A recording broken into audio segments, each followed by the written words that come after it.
guys, welcome back to my channel Mathematical Paradox। तो आज के इस लेक्चर में हम डिस्कस करेंगे वही ज्योमेट्री सीरीज का लेक्चर 2 है ये। आज के इस लेक्चर में हम डिस्कस करेंगे about angles and types of angles. Angles के बारे में, एंगल्स का डेफिनेशन मैंने पिछले क्लास में दे दिया था, एक बार वापस मैं इस क्लास में रिवाइज करा दूंगा, ठीक है। तो ये कुछ कुल 6 प्रकार के एंगल्स होते हैं, ठीक है। पहले तो एंगल्स का डेफिनेशन समझिएगा। देखिए, दो रे या दो लाइन के बीच में जो ये बीच का जो डेविएशन होता है ना, बीच का जो डेविएशन होता है उसको हम एक फिजिकल क्वांटिटी से मेजर करते हैं, जिसका एसआई यूनिट होता है रेडियन। पर अभी रेडियन और इसका शॉर्ट फॉर्म या फिर हम मतलब जो मैग्नीट्यूड के बाद यूनिट लिखते हैं वो कह ले रैड लिखते हैं, ठीक है। ऐसा यूनिट तो ये होता है, पर हम लोग अभी फिलहाल में डिग्रीज में मेजर करते हैं। जैसे x मान लेते हैं कोई एक एंगल है, तो वो हमेशा 0 से बड़ा होगा, 0 इक्वल टू 0 या x इज ग्रेटर देन 0 और x इज लेस देन 360 या इक्वल टू। ये जो साइन होता है ग्रेटर देन इक्वल टू का होता है, ये होता है स्मॉलर देन इक्वल टू। ये स्मॉलर देन इक्वल टू का, ये ग्रेटर देन इक्वल टू का साइन होता है, ठीक है। अब ये एंगल के बारे में बात हो गया, ठीक है। एंगल मैंने पिछली क्लास में भी बताया था, ठीक है। देख ले लेक्चर 1 में भी बताया था। अब हम आते हैं जो कुल 6 प्रकार के एंगल हैं वो होते क्या है उनके बारे में डिस्कस करते हैं। देखिए, पहले आता है हमारा एक्यूट एंगल। वही फिजिकल क्वांटिटी में जाते हैं, डिग्रीज में मेजर होता है, ठीक है। अब देखिए, एक्यूट एंगल है। एक्यूट एंगल मतलब देखिए एक्स एंगल है, तो एक्स डिग्री जो होगा वो होगा ग्रेटर 0 डिग्री से और स्मॉलर 90 डिग्री से। किससे? 90 डिग्री से स्मॉलर होगा और 0 डिग्री से ग्रेटर होगा इस केस में, ठीक है। एक्यूट एंगल के केस में x angle will be greater than 0 and smaller than 90 degree. अब आते हैं ऑब्ट्यूज एंगल में। देखिए, ऑब्ट्यूज एंगल में क्या होता है, एक्स एंगल है, एक्स डिग्री है, वो ग्रेटर होगा 90 से और लेसर होगा 180 डिग्री से। किससे स्मॉलर होगा और किससे ग्रेटर होगा? X angle. In obtuse angle case, the X angle will be greater than 90 degree and smaller than 180 degree. या आसान भाषा में कह ले तो X एंगल जो है वो छोटा होगा 90 डिग्री से और 180 डिग्री से बड़ा होगा। और अब राइट एंगल वाले केस में आते हैं, जो X एंगल होगा वो 90 डिग्री के इक्वल हो जाता है। राइट एंगल के केस में क्या होता है, एक्स एंगल 90 डिग्री के इक्वल हो जाता है। अब स्ट्रेट एंगल में आते हैं। स्ट्रेट एंगल में जो होता है एक्स हमारा एक्स डिग्री, एक्स एंगल वो हमारा 180 डिग्री के इक्वल हो जाता है। किसके? 180 डिग्री के। जो देखिए ये स्ट्रेट एंगल में क्या होता है, एंगल जो होता है वो 180 डिग्री के इक्वल हो जाता है।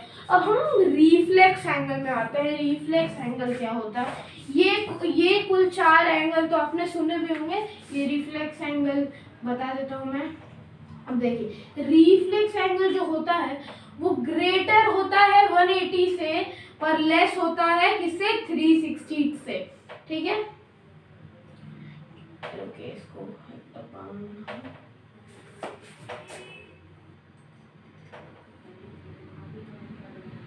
देखिए, इसमें रिफ्लेक्स एंगल के केस में क्या होता है, जो एक्स एंगल है, जो एक्स मेजर है ये एंगल का, वो 180 से तो ग्रेटर होगा पर 360 से लेसर होगा। अब कंप्लीट एंगल में आते हैं। कंप्लीट एंगल देखिए, कंप्लीट एंगल और जीरो एंगल एक ही केस में होते हैं, पर इसमें कॉन्वेक्स एंगल और कॉनकेव एंगल का कॉन्सेप्ट आ जाता है। अब देखिए, कॉन्वेक्स एंगल और कॉनकेव एंगल क्या होता है। देखिए, ये चीज बता दूं मैं आपको, कॉनकेव और कॉन्वेक्स आपने ये फिजिक्स में भी पढ़ा होगा।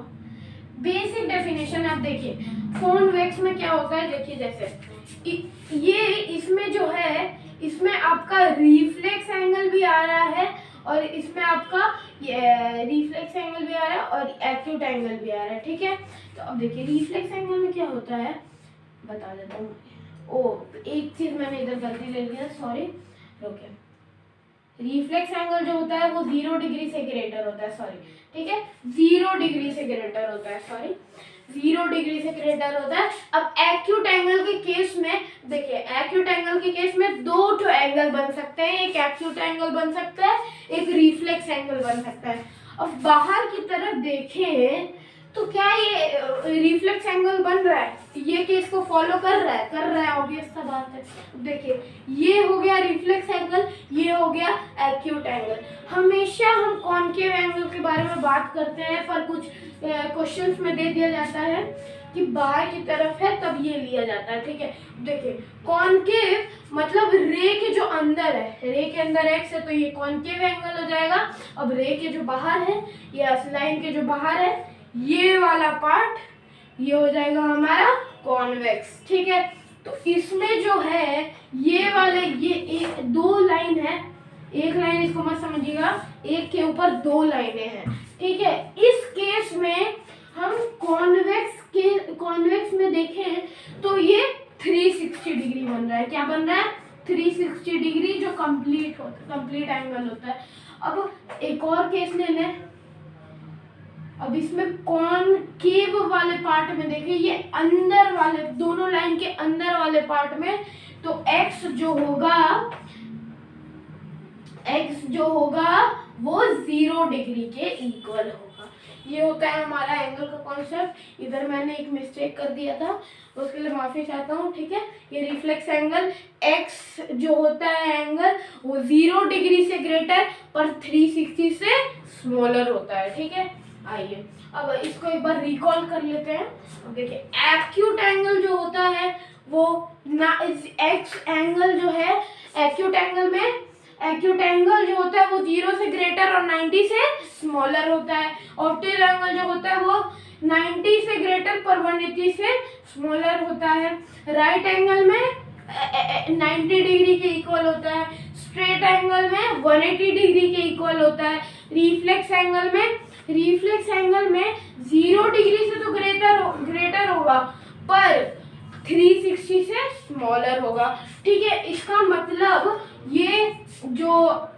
ये वाला पार्ट है, ये रिफ्लेक्स एंगल में ये चारों जो एंगल है, straight angle, right angle, optic angle, acute angle, ये सब रिफ्लेक्स एंगल में आ जाते हैं। रिफ्लेक्स एंगल के पार्ट होते हैं पर इनको नाम अलग दे दिया जाता है, ठीक है। कंप्लीट एंगल में क्या होता है, एक्स का वैल्यू, एंगल का वैल्यू 360 डिग्री के इक्वल होता है।